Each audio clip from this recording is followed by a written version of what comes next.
វាស្ប៉ាតោះសួស្តីបងប្អូនអរគ្នាថ្ងៃនេះយើងមកមើលសាច់ទានេះខ្ញុំទិញទាកប៉ាគេថ្ងៃមុនហើយយើងប្រឡាក់បានប៉ុណ្ណឹងពីសាច់ទាតោះមកបានមកខ្ញុំដល់ហើយខ្ញុំឆ្អិន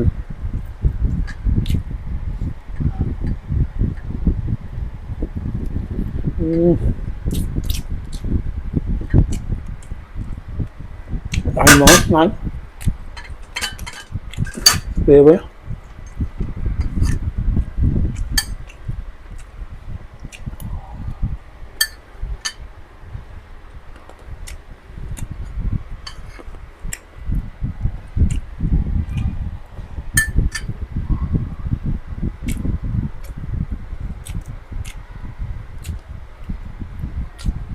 về spa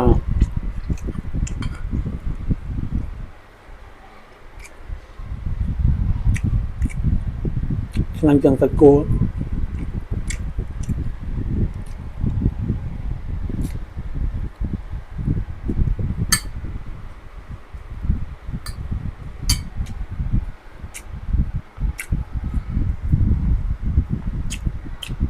nó một con ơi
gặp đây còn lên các bạn ơi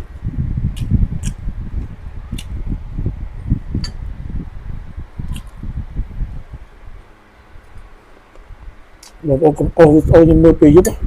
pì giúp được thế này là một kênh pì với cùng lưới kê lưới e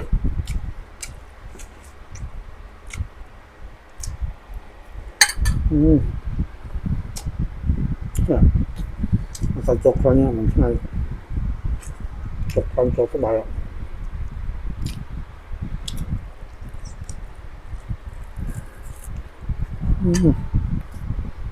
đầy mặn nữa